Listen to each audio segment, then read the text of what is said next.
Continuamos aquí en Enfoque Ávila. Acabábamos de contárselo antes de la publicidad. En pocos minutos se van a sentar en esta mesa el que seguramente sea el mayor defensor del lobo en nuestro país y un representante de los ganaderos para reflexionar sobre esa difícil convivencia entre el lobo y el hombre. Y queremos comenzar, antes de iniciar ese cara a cara, por llamarlo de alguna manera, con una reflexión que nos llega hoy de mano de Ismael del Peso. Es el escritor de este libro que tengo aquí en mi mano, La voz de la Carlanca. Una persona que conoce bien el campo, es el guía de caza de la Reserva de Iruelas, capataz forestal, y ha escrito esa reflexión sobre la que llama la eterna lucha entre el hombre y el lobo. Vamos a escucharle a modo de prólogo. Desde tiempos inmemoriales, cazadores, ganaderos o incluso habitantes de pequeños pueblos o aldeas han intentado capturar y dar muerte al lobo para evitar no solo daño a la población, por temor a posibles ataques, también para proteger al ganado. Aunque en los últimos años las manadas se han abatido a base de disparos, antiguamente se hacía con veneno y cualquiera podía colocarlo, técnica que llegó a causar la muerte de muchos cánidos. El lobo causaba muchas bajas en los rebaños, entonces el concejo de la Mesta tenía que defender esos rebaños y ese valor económico. El veneno se solicitaba en lo que eran las gobernaciones, al gobernador civil, a las diputaciones o a los ayuntamientos. Se avisaba a los vecinos para que tuvieran cuidado con los perros, ellos mismos, y para que no consumieran especies que podían morir como daño colateral del veneno y se consumían. El veneno legalmente se deja de usar a finales de la década de los 60. Quedan pequeños reductos que de forma legal todavía se siguen utilizando hasta casi la década de los 70. Denominado como Canis lupus signatus, el lobo, al igual que todas las especies, cumplen una función en el desarrollo de los ecosistemas. El lobo mata zorros, mata meloncillos, mata de todo. El lobo dejaría de hacer esa gestión. Habría poblaciones que, si además no se lleva a cabo la caza, se irían de las manos. Aparecería la sarna y aparecerían multitud de enfermedades. ¿Está garantizada? Claro que está garantizada la supervivencia, yo creo que siempre lo ha estado, salvo esos años que después justo de la utilización del veneno hubo años que al sur del Duero prácticamente no había lobos. Se trata de un animal del que podría destacarse su inteligencia, pero más aún su instinto de seguridad. Lo que más les llama para atacar, la raza determinada, el enclave donde está y sobre todo la facilidad con que el lobo pueda acceder sin poner en riesgo su seguridad. La misma raza, con la misma edad, con el mismo peso y en el mismo sitio, con una defensa adecuada de mastines, por poner un ejemplo, con unos pastores eléctricos adecuados y unas instalaciones en regla, se lo piensa dos veces. El ataque cero es una utopía. Si su supervivencia está garantizada, es necesario, por el bienestar del sector primario, encontrar el punto de equilibrio para que ganaderos, rebaños y el lobo convivan. Es posible una convivencia real entre el ganadero y el lobo, siempre y cuando todas las partes se impliquen. Si flexibilizamos las posturas, claro que es posible. El disgusto no se le va a quitar nadie, pero no es lo mismo el disgusto que si además de ese disgusto depende el pan de tu familia. El lobo se mueve sobre todo buscando facilidad de comida, buscando territorios nuevos y buscando donde pasar sus ratos de descanso sin que nadie le moleste. A menudo la hibridación del perro y el lobo son para los ganaderos más peligrosas. Un animal, el lobo, el único reconocido hasta ahora que ha sido capaz de condicionar la existencia humana, decidiendo dónde formarse los asentamientos y los poblados, incluso el movimiento del ganado. Lobos tiene que haber. El hecho de que haya lobos es algo que no puede discutir nadie, pero gestión también. El lobo sin gestión no es posible. Indiscutible rey de los bosques y estepas, temido por unos y admirado por otros. Un animal distinto a cualquiera en su relación con el hombre. Así es el lobo ibérico. Pues era esa primera reflexión de esa lucha eterna entre el hombre y el lobo. Pero ahora volvemos a nuestra mesa, a Enfoque Ávila, para iniciar ese cara a cara que veníamos anunciando. Ya están aquí con nosotros nuestros dos invitados, Luis Miguel Domínguez, presidente de Lobo Marley. Muy buenas noches, gracias por acompañarnos.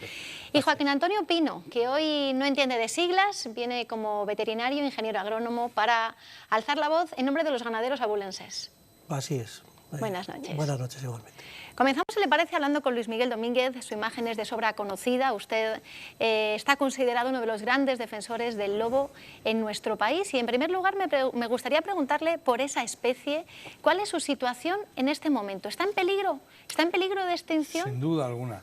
El lobo tiene un problema que hay que aclarar cuanto antes. No es un problema cuantitativo, es un problema cualitativo.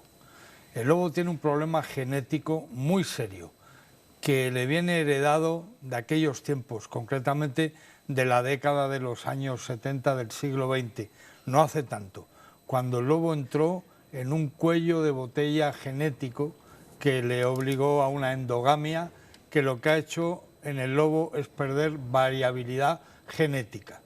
Por tanto, no es un problema de cuántos lobos tenemos, sino qué calidad genética tienen estos lobos. Y evidentemente están bajo mínimos. Para eso el gobierno, con clarividencia y desde luego cultura ambiental, ha hecho lo que había que hacer, dejar de matar lobos y dejar que él vaya recuperando poco a poco el territorio ancestral. Esto realmente es lo que el lobo está haciendo. No es que haya más lobos que antes. Sí es verdad que el lobo está volviendo al territorio de siempre, el territorio de sus abuelos, de sus antepasados, porque es lo que atávicamente tiene que hacer el lobo. El lobo tiene que volver a reconquistar ese territorio para salir del cuello de botella en el que está y poder empezar a tener variabilidad genética, muy importante. Frente a ello, su postura es que, lejos de estar en peligro, el lobo es un peligro para el ganado, podríamos decir. Desde luego que yo creo que cualquier abulense que nos esté viendo esta noche por la televisión ve que el lobo no está en peligro de extinción. El lobo no está en peligro de extinción. El que está en peligro de extinción, y lo decíamos ya hace tiempo y se está produciendo desgraciadamente, es el ganadero y es la población del medio rural. En este caso la población del lobo es mayor. El lobo no tiene ningún depredador. Y por lo tanto, si no hay gestión, como decía la persona que hablaba anteriormente, que presentaba su libro, pues si no hay esa posibilidad de gestión, cada vez hay más ejemplares, cada vez se colonizan más territorios y cada vez hay más daños. Así está el ejemplo de Ávila. En Ávila no había lobos. En los últimos 12, 14 años tenemos ataques por parte del lobo. Las cifras son tozudas. En este periodo, pues más de 12.000 animales, desde que tenemos constancia del lobo, han muerto en Ávila. Eso supone unas pérdidas para nuestros ganaderos de 25 millones de euros y, por lo tanto, bueno, pues oír decir que el lobo está en peligro de extinción, yo desde luego no lo comparto. Puede tener a lo mejor no tanta variabilidad genética como tuvo en un pasado, pero lo cierto es que eso no tiene nada que ver con los daños que está soportando el sector ganadero, y nosotros lo que pedimos al Ministerio es que para tomar medidas hace falta utilizar la ciencia, y hace falta rigor científico, y hace falta escuchar a los ganaderos, pero también hace falta escuchar a las organizaciones profesionales, a los colegios de ingenieros técnicos agrícolas, de agrónomos, de veterinarios.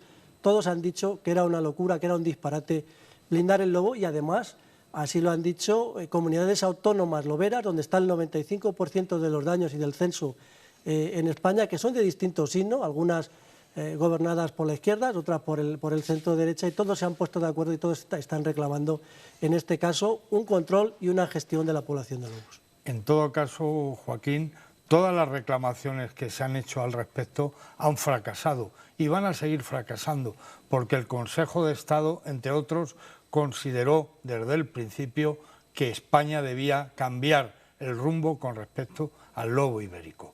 Lo que es realmente insoportable es que un país civilizado y ciertamente avanzado, como se supone que es Hispania, tierra de conejos y de lobos, o sea, un país que su propio nombre se lo debe a la fauna que nos dio acompañamiento durante siglos. Lo que es insoportable, insisto, es que este país siguiera matando lobos y desaprovechando la gran oportunidad del lobo. Has dicho, Joaquín, y eso sin duda yo lo apoyo, que todas las decisiones deben ir acompañadas de datos científicos. Todos los científicos relacionados con el mundo, sobre todo de la genética, de la biología molecular, te dirán con claridad que lo importante para preservar las especies, insisto, no es el número de ejemplares, es la calidad de estos ejemplares, de estas poblaciones. Y otra cosa importante también, aunque habéis conseguido convertir al lobo en un chivo expiatorio, el lobo no es una cuestión ganadera, el lobo es una cuestión patrimonial. Las personas que hoy nos están escuchando, muchas de ellas serán de familia ganadera, serán abulenses de arriba abajo, pero querrán que su patrimonio natural sea respetado y puesto en valor. Entonces esto es lo que ocurre realmente. No es una cuestión ganadera, es una cuestión patrimonial, y lo que hace el Gobierno de España es defender el patrimonio de todos, patrimonio inmaterial. Quizá Castilla-León debiera llamarse Castilla y Lobo, por ejemplo, ¿no? El Gobierno de España lo que tiene que hacer lo primero es defender a sus ciudadanos y defender a los ganaderos. Cuestión claro, que se ha visto, no que lo diga yo, que está en el Boletín Oficial del Estado, que no ha hecho. En este caso, sin contar con los datos, sin tener un recuento serio de las manadas que hay. Lo que sí que sabemos es que cada vez hay más lobos y cada vez hay más daños. Pues en contra del criterio del propio Ministerio de Agricultura, ha blindado el lobo, y en contra además de la normativa de la Unión Europea. La Directiva de Hábitats del año 92 establece una distinción clara del lobo. Al norte, especie cinegética; al sur, especie no cinegética. Sin embargo, contraviniendo la normativa europea, Joaquín, en este caso, el Gobierno ha blindado el lobo en toda España, imposibilita a las comunidades autónomas hacer una gestión del lobo, incluido en el sur, como se hacía, y actualmente, bueno, pues vemos cómo los daños se incrementan, cómo en el último año cerrado, 2022, tenemos más de 5.000 cabezas muertas en Castilla y León, más de 3.000 animales muertos y, como digo, unos daños acumulados que son descomunales para la cabaña ganadera de Castilla y León. Y en el caso de Ávila, un acumulado en todos estos años de más de 25 millones de euros. No hay bolsillo que lo soporte, no hay ganadería que lo soporte, y por lo tanto nosotros entendemos que no hay que exterminar el lobo, pero hay que gestionar esas poblaciones, hay que controlarlas, y en este caso es una especie que está en la cúspide de la pirámide, que no tiene depredadores y que por lo tanto es necesario en este caso un control por parte, puede ser de los cazadores o puede ser de la guardería forestal, de las administraciones competentes, que aquí en Castilla y León pues son los guardas forestales de la Junta. Quien de verdad está en la cúspide de la pirámide ecológica somos nosotros, es el Homo sapiens, que quizá habría que controlar ciertos comportamientos que tienen que ver con el deterioro de nuestro medio natural. Esto está pasando a diario. Quiero decir, la ganadería en Ávila y otras comunidades autónomas tienen muchísimos más problemas que el del lobo.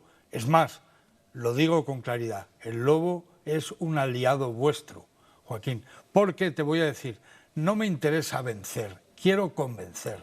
No nos interesa a nadie, ni al lobo Marley, ni a nadie que tenga dos dedos de frente, vencer en esta cuestión. Se trata de convencer, se trata de hacer algo a favor de todos y en contra de nadie. Y esta era la defensa de un taxón único en el planeta. El lobo ibérico es una subespecie, es un tipo de lobo que solo tenemos la fortuna de tener aquí en la península ibérica y que compartimos con Portugal, país que, por cierto, lo declaró protegido por ley en todo su territorio hace muchos años, y España, ¿no? O sea que la idea mía no es vencer, es convencer siempre.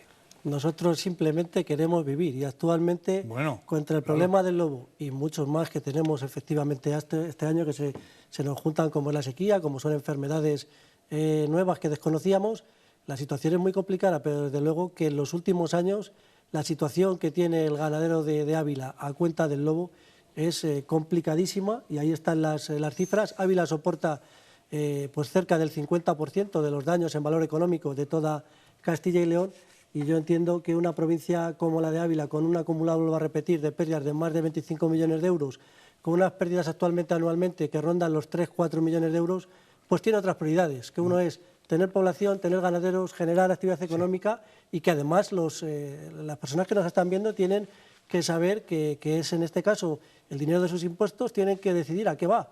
Si va a estas cuestiones o a otras necesidades que llevamos mucho tiempo reclamando los abulenses.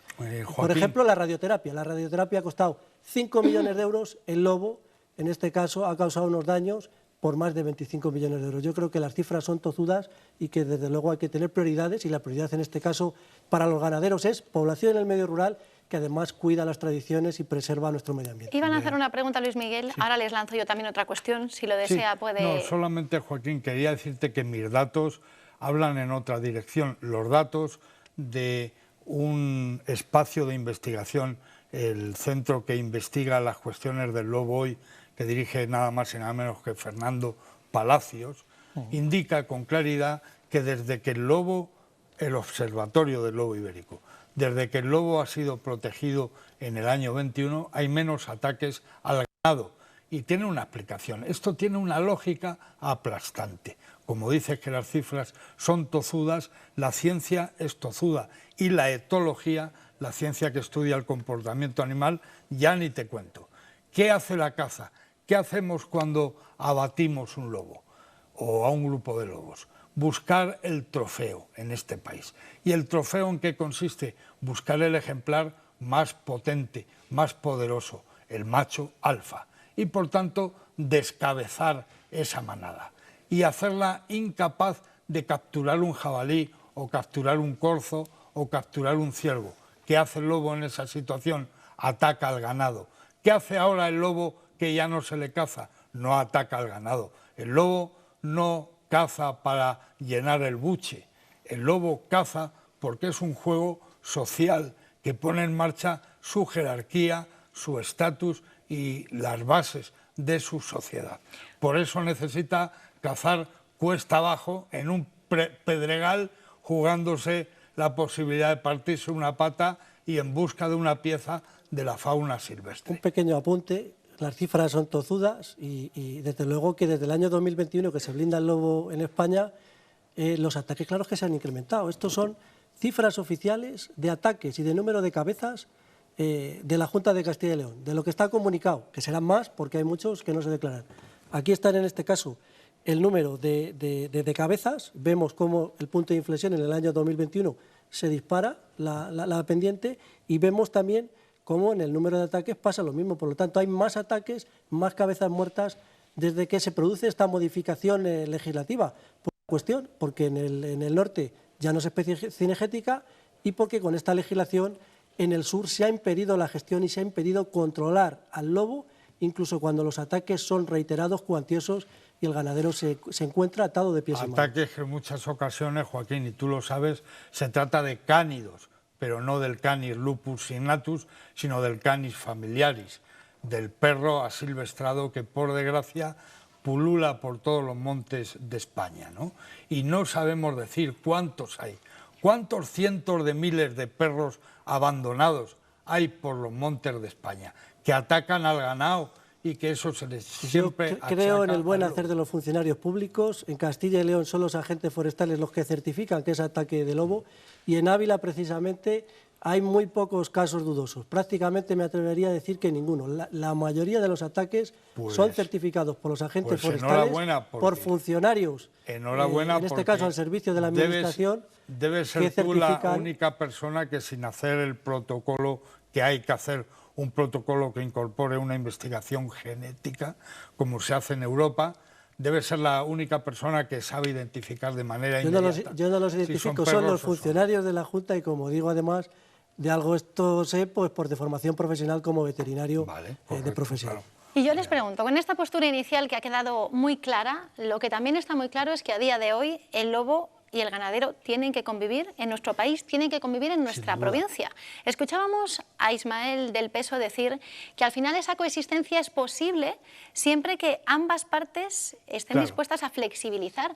¿Hasta dónde están ustedes dispuestos a ceder sus posturas, porque por ejemplo ustedes desde Lobo Marley el control es algo que no consideran. No, el control letal. Hemos hablado de Europa anteriormente. Este es un asunto que en Europa está estudiándose muy a fondo. Nosotros, Lobo Marley puso en marcha la Alianza Europea para la Conservación del Lobo, que ha sido quien ha parado los pies a la señora von der Leyen, que lo que ha hecho ha sido pasar de una situación privada, la muerte de su pony, a un contexto general y querer desproteger al lobo en toda Europa. Entonces, bueno, de alguna manera flexibilidad toda, pero una sola muerte más de lobo es poner en riesgo a este animal en serio. Y te lo dice alguien que vio en los años 80 con mucha tristeza cómo el lince ibérico estaba bajo mínimos, cómo el oso pardo estaba bajo mínimos, cómo el águila imperial estaba bajo mínimos. ¿Qué queremos? Tenemos 2.500 lobos como mucho en España. ¿Cuántos menos queremos para que estéis durmiendo tranquilos? Yo creo que no. Joaquín no va por ahí, ni mucho menos. No quiere que baje el lobo a unos niveles que le ponga en peligro seriamente. ¿Y usted, Luis Miguel, cuando habla de flexibilizar, a qué se refiere? Pues mira, yo creo y tengo la sensación de que es verdad que posiblemente nuestra postura sea una postura aparentemente beligerante. Lo que pasa es que cuando manejas un tema, un contenido que es de bien y de interés público y general, tienes la sensación de que no estás pidiendo peras al olmo, estás pidiendo sencillamente que el patrimonio natural de todos, de esos hijos que no han nacido, de esas personas que efectivamente tienen cáncer y se dan esa quimioterapia que decía Joaquín anteriormente, estás hablando de todas ellas. Esas personas, estoy convencido que cuando oyeron hace años aquello de Ávila libre de lobos, se le ponen los pelos de punta. ¿Cómo que Ávila libre de lobos? Eso es absolutamente imposible, ilegal, va contra la ley. Oiga, que las personas de origen africano, pues que no suban en los autobuses. Ávila libre de lobos. ¿Por qué libre de lobos? Yo entiendo la reivindicación del mundo ganadero si se tratara de una especie que hemos introducido nosotros en el paisaje, porque nos ha dado la gana. Las hemos criado en cautividad a las lobas y a los lobos y los hemos soltado con furgonetas por toda España. Bueno, yo entiendo que haya una reivindicación al respecto, pero estamos hablando de una especie que lleva habitando Ávila mucho antes de que se construyeran las murallas de Ávila. Entonces, nadie la ha puesto aquí, es un ser que tiene derecho a estar y lo que hay que hacer es acompasar los procesos para que todo el mundo esté acomodado y esté bien. ¿Y la parte ganadera? ¿Hasta dónde estamos dispuestos a ceder? El lobo tiene que ser controlable, lo decíamos, lo veíamos en la introducción, el lobo sin gestión no es posible, nos decía la persona que ha intervenido antes, y yo comparto eso. El lobo sí que ha estado en Ávila, sí que ha perdurado hasta nuestros tiempos en la península ibérica, y ha sido porque ha sido controlado. Es decir, en un pasado en Ávila había lobos, pero el ganadero podía, en este caso, defenderse. Ahora estamos indefensos, ni podemos controlar el lobo, ni la Junta de Castilla y León, sus funcionarios pueden controlarle. Estamos totalmente a la deriva y, por lo tanto, yo lo que me apoyaría en este caso es en la ciencia, en el rigor científico, en también lo que expresan los diferentes colegios profesionales, como vuelvo a repetir, de veterinarios, de ingenieros agrónomos, de ingenieros de montes, que han expresado en este caso que es una barbaridad el blindar al lobo en toda España y, por lo tanto, al Ministerio, en este caso de Transición Ecológica, lo que le pido es que también piense en esa pata que tiene ese ministerio, que es el reto demográfico, y que, por lo tanto, cuando tome sus decisiones, Joaquín, tiene que apoyarse en la ciencia. Y la ciencia, mucha gente que Joaquín, defiende el lobo está diciendo, y lo decía el propio Félix Rodríguez de la Fuente, hay que también gestionar, hay que controlar, porque si no eso se va a volver en contra del lobo. Joaquín, por lo tanto, es lo que nosotros defendemos y yo creo que hay que llegar a una postura de entendimiento en la cual vosotros no os movéis y por lo tanto no se puede llegar a ello. Gracias que tenemos Joaquín, gobiernos autonómicos como el de esta región, como el de Galicia, como el de Asturias y Cantabria, vuelvo a repetir, de diferentes signos políticos que están defendiendo en este caso, la sinrazón que están sufriendo los ganaderos en Europa, porque desde luego que el Gobierno de España no lo está haciendo. No, el Gobierno de España está haciendo lo que tiene que hacer, que es, insisto, preservar ese patrimonio inmaterial, incluso de los no nacidos, que son tan importantes para esos gobiernos que has citado. Ese patrimonio cultural, porque el lobo también es cultura, no es solo naturaleza, está siendo protegido.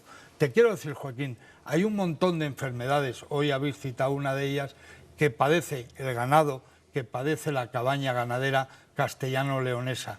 No todas ellas son provocadas por un vector mosquito, ¿no? Hay enfermedades como el caso de la tuberculosis bovina que tienen que ver con esa planta que ha lamido un jabalí, de los amigos y amigas del mundo cinegético. Un jabalí ha lamido una planta, ha llegado una cabrita, una oveja y la lame también y se contagia. ¿Quién corta en seco ese proceso de infección? ¿Qué especie de nuestra naturaleza hace ese trabajo, hace ese servicio ecosistémico? El lobo ibérico, claro.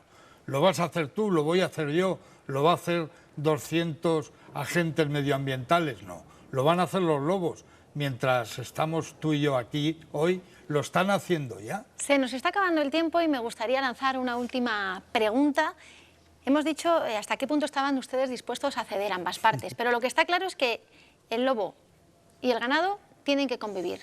Para cerrar esta entrevista, este encuentro, ¿cómo hacemos para que conviva? Porque hemos visto, por ejemplo, en el caso de los ganaderos, que en el año 2005 se apostó por los mastines, por esos vallados electrificados, pero no parecen haber dado resultado. ¿Qué hacemos entonces para que convivan? Mira, este bastón está hecho en la isla de Creta. Los griegos tienen problemas con los lobos también.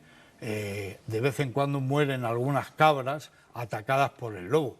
Pero ellos, en vez de obsesionarse con el asunto y manejar la cosa con el odio y con la falta de amor, ellos han decidido hace siglos que el lobo es una deidad. El lobo en Grecia es Licos, el dios Licos, y en cuanto pueden, pues hacen bastones como este y tallan la cabeza, la figura de un lobo en cuanto pueden. Quizá el asunto esté ahí. Yo recuerdo a los churreros de Aliste en la provincia de Zamora, con los que yo en 1988 conviví y pasé mucha trashumancia con aquellos pastores, con Atilano, con Antolín. Recuerdo a aquellas personas que no se obsesionaban con el lobo. El lobo era un elemento del paisaje y a veces era una desgracia. A veces, solo a veces, y no a diario, no permanentemente. Quizá ese sea un primer paso. Mantener un cierto sentido del rigor y de la responsabilidad, porque todos los oficios, querida, y tú lo sabes, también el tuyo, tienen problemas, todos, ¿eh? Los autónomos, los taxistas, mucha gente, muchos oficios y oficiantes tienen problemas y esas personas deciden asumir ciertos problemas y no achacar todo a una especie de plaga bíblica. Por cierto, el lobo nunca será una plaga, no puede serlo. Joaquín, el lobo es un cánido, es un superdepredador apical que es sofisticado en la territorialidad como ninguna otra especie. O sea, el lobo solo con cagar y mear en el sitio idóneo está cumpliendo una función que evita absolutamente que sea una plaga. El lobo va solapando sus territorios en base a las presas que tenga. Joaquín, para terminar, ¿cómo conviven? Nosotros entendemos que hace falta un control y el lobo es un problema. El lobo claro que es un problema. En Ávila es un problema porque todos los días de media mueren 6 animales de manos del lobo. Y por lo tanto, claro que es un problema y lo que nosotros pedimos es utilizar el sentido común. No estamos pidiendo exterminar el lobo, pero lo que estamos pidiendo es que en este caso las autoridades competentes, nuestra administración, nuestra Junta de Castilla y León o en otras comunidades, Asturias, que comentabas antes, Asturias, que yo sepa, no está gobernada está gobernada por el Partido Socialista y sin embargo está pidiendo, en este caso, bueno, pues que haya un control y una gestión. Por lo tanto, yo vuelvo a lo mismo, gestión, control, minimizar los daños y desde luego que los daños se paguen justamente a los ganaderos. Al igual que digo eso, pues yo hago aquí un llamamiento hoy al consejero de Medio Ambiente a que también pague completamente el lucro cesante, que en este caso de los terneros de 0 a 3 meses en nuestra administración no lo está haciendo, y ahí tiene un debe. Tiene un debe sobre todo con Ávila, porque el 95% de los ataques los sufrimos en la cabaña de vacuno, suelen ser animales de menos de 3 meses y en este caso no se está pagando el lucro cesante. Por lo tanto, gestión, control y que las administraciones también den la cara en Europa y paguen y abonen los daños. Tú eres veterinario. Se nos acaba el tiempo, Luis Miguel, una última reflexión porque tenemos que cerrar este programa. Al ser veterinario te pregunto algo que tú ya sabes. ¿Sabes lo que puede suponer un simple paseo con un perro que no esté adecuadamente vacunado contra el moquillo, por ejemplo, por una zona lobera? ¿Sabes lo que eso puede significar? La muerte de esa población de lobo, sin duda. Tú te vas a la Sierra de la Culebra con un pastor alemán que se ponga a defecar con las bacterias y los virus en zona lobera y el lobo se contamina y el lobo muere. Precisamente al estar bajo mínimo su población, ese peligro corre y está ahí. Y el Consejo Superior de Investigaciones Científicas ha hecho muchos estudios al respecto, demostrando que la actividad ganadera también afecta a la fauna silvestre, con eso, con las heces de perros que no han sido adecuadamente vacunados contra el moquillo. Frente a la demagogia, de lo que vuelvo a pedir es rigor científico y apoyarse, en este caso, en lo que dicen los colegios profesionales. Yo con eso me bastaría y sentido común. Pues tenemos que cerrar esta reflexión de esa eterna lucha entre el hombre y el lobo. Luis Miguel Domínguez, presidente de Lobo Marley, muchas gracias por habernos acompañado. Gracias. Joaquín Antonio Pino, y como decía, fuera de siglas, nombrando o representando a los ganaderos abulenses. Gracias por estar también Muchísimas gracias ahí. a vosotros. Y gracias también a todos ustedes por estar al otro lado en sus casas, pendientes de Enfoque Ávila, que hoy ha puesto la mirada en los ganaderos. Pero el próximo jueves nos vemos aquí con más temas que interesan a los habitantes de esta tierra.